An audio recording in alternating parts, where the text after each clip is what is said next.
So today, two more types of formulas that we'll be adding to your repertoire: multiple angle and product to sum. You've got your double angle formulas written down. As you can see, sine only has one option, tangent has one option, but there are three possibilities for cosine, and you're going to pick the one that's the most beneficial for you based on what you're trying to do. Okay? So here's an example of what we would be asked to do, or asked to solve using these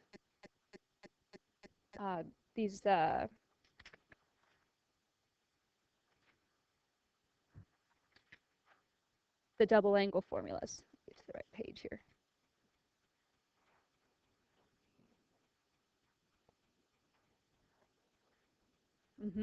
Yep. So here's your key, cosine 2x. That tells me I've got a double angle. Okay? And we have sines. It's a mismatch of things, right? So when we see cosine of 2x, we want to pick from these the one that's most beneficial to us based on what we've got in the rest of our equation. So which one will we use? Yep, minus 1 minus 2 sine squared u. So we'll rewrite our 3 sine squared of x, and then we're going to say that this is going to be a 1 minus 2 sine squared x. Don't forget this minus 2 equals 0. Now we combine like terms. We have 3 sine squareds of x minus 2 sine squareds of x is 1 sine squared of x. A positive 1 and a negative 2 is a negative 1.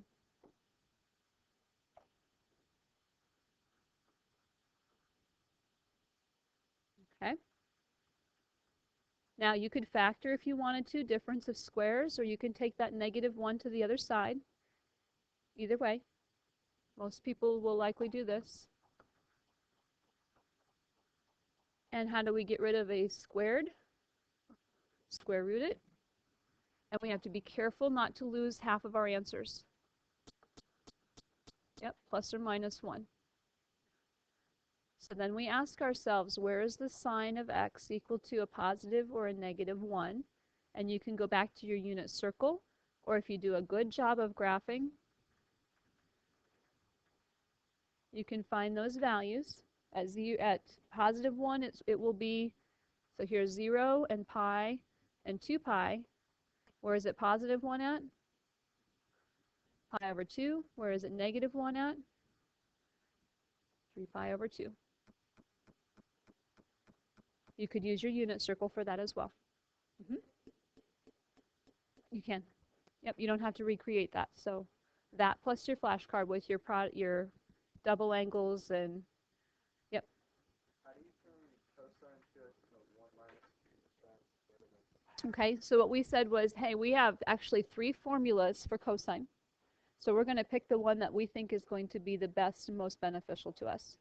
So based on the fact that we saw 3 sine squared here, we don't want to have all that or all of that. This one had the least to work with. Cosine has 3 double angle formulas.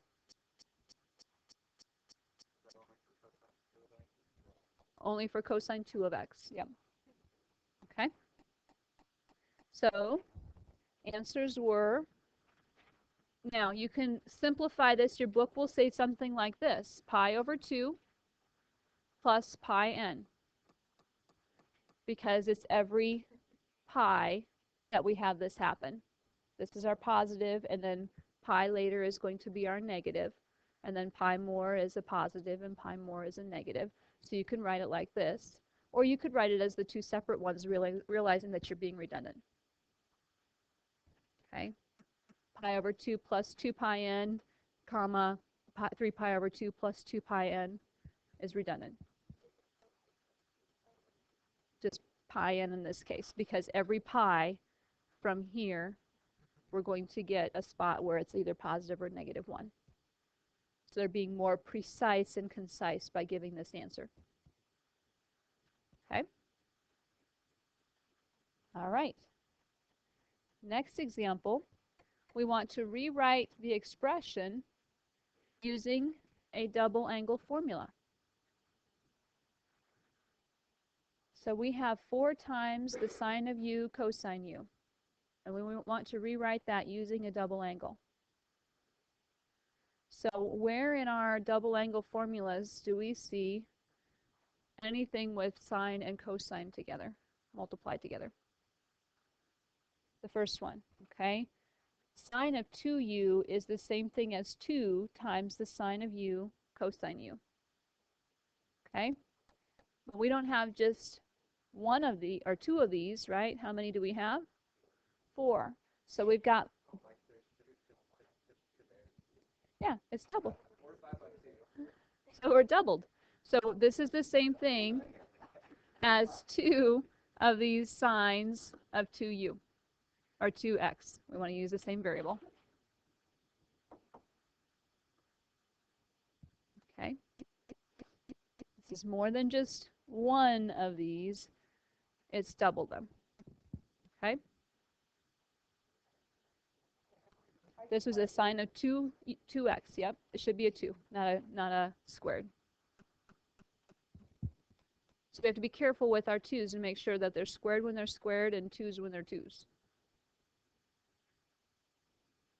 Okay? Because in order to have 2 of these, we have to double it because it was 4 of them. That means that we have more than twice as many of those. Okay? All right, next example. Here are our power reducing formulas. These should also go on your note card for your test.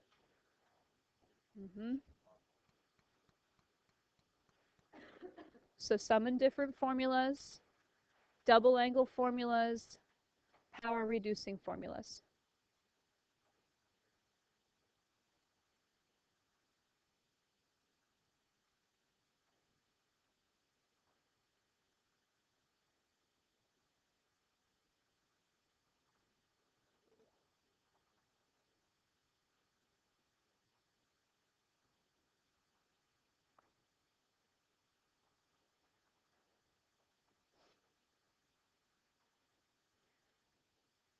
The hardest part of these is not getting lost in all your fractions.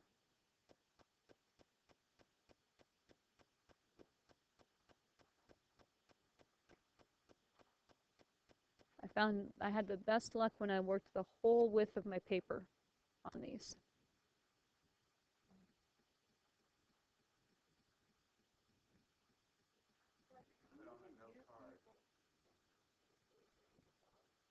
You'll use them in calculus next year. Yep. It depends. The engineers, absolutely. There will be people who use in special portions of engineering fields. Okay. It's funny because I talked to an engineer at parent-teacher conferences, and he says, yeah, I learned a lot of math to use a very small subset of very specific math in my job. But he had to be prepared by all of it to be able to utilize that. Okay. This wouldn't be on the ACT. No. The chapter, remember that they say that you can take the ACT without a calculator. So, yeah. Mm-hmm.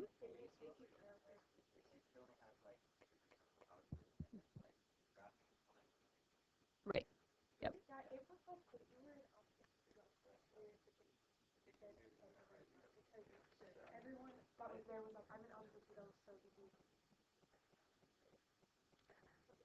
All right, so here's our problem that we're going to work with. We want to rewrite sine squared x times the cosine squared x in terms of first powers of cosines of multiple angles. Sine squared x, cosine squared x.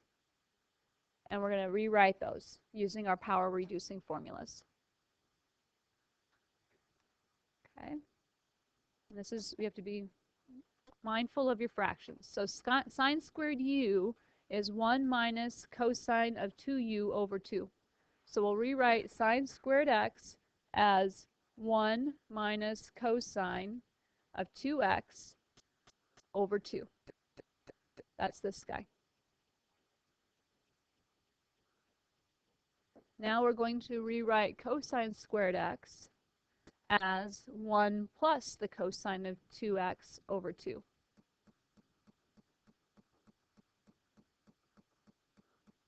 And these are being multiplied together. Okay, first one, yep. So here's our second one, and this was our first one.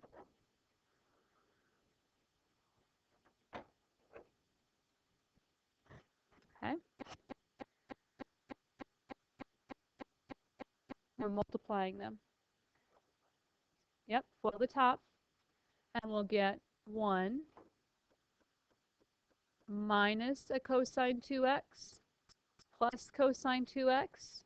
I'll write them out so you don't lose them.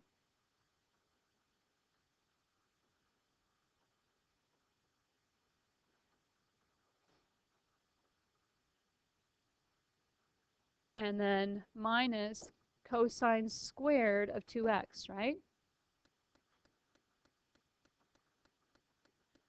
All over what? 4. Okay, because they're multiplying, they're not a common denominator. We need to multiply the denominators. They do have a common denominator, but we need to multiply them. So when we took the, I did it out of order, didn't I? Outside should be plus, then the inside should be minus if you do it by FOIL. Either way, you're going to get one positive, one negative. Okay?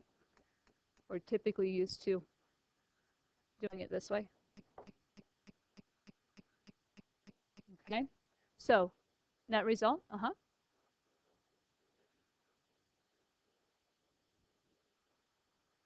because we're squaring the cosine of 2x.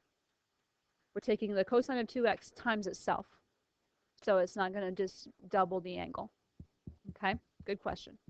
We have to be careful with those. And that's where we have to be so careful with our powers and our 2's to make sure that they're obvious of which ones they are. Now we're there. Now these guys are going away. So now I have 1 minus the cosine squared of 2x over 4. We've got to use it again. Okay. This was a negative, yes. First times first was positive, then outside's positive. This is a negative. Yep. I reversed the order when I foiled it.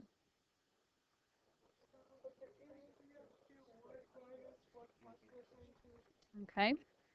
So cosine squared 2x is going to become, so we still have our 1 minus, and this is going to be rewritten as a fraction. 1 plus cosine of 2u, right? But we're going to actually have to call it the cosine of 4x over 2 all over 4. So what happens is when we take this, we remove the power, it doubles the angle.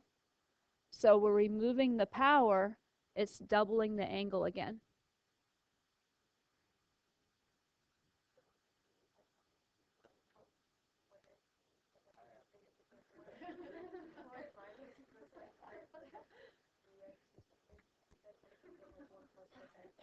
Yes. Okay. So when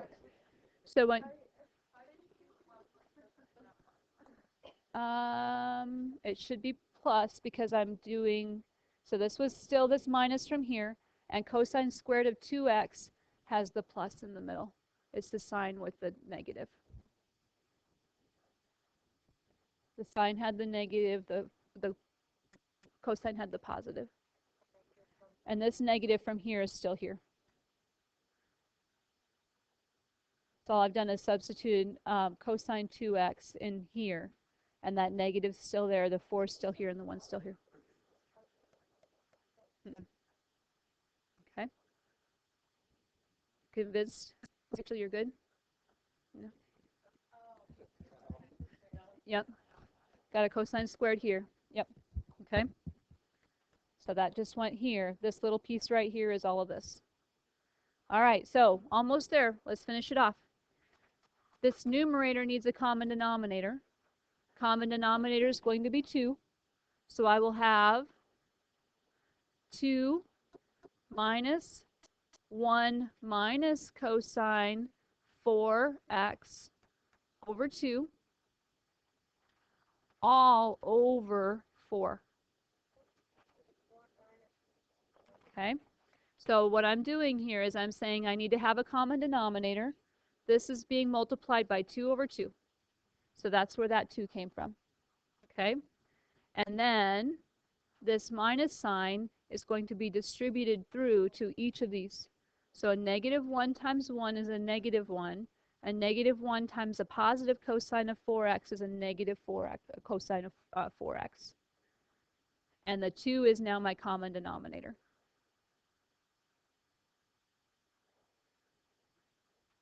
We can do 2 minus 1. 2 minus 1 is 1 minus this cosine of 4x over 2 all over 4.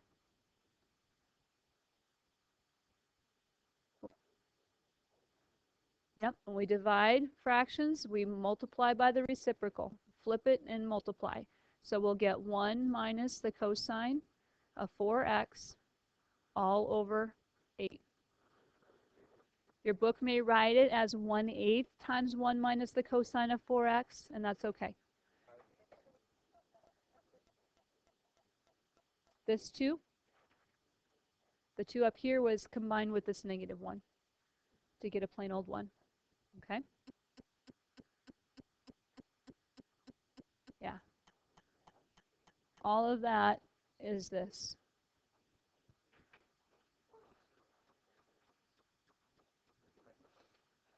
Mm-hmm. Mm-hmm. But I'm not worried about you memorizing the formulas as much as using the formulas. Okay? All right. So, assignment is there.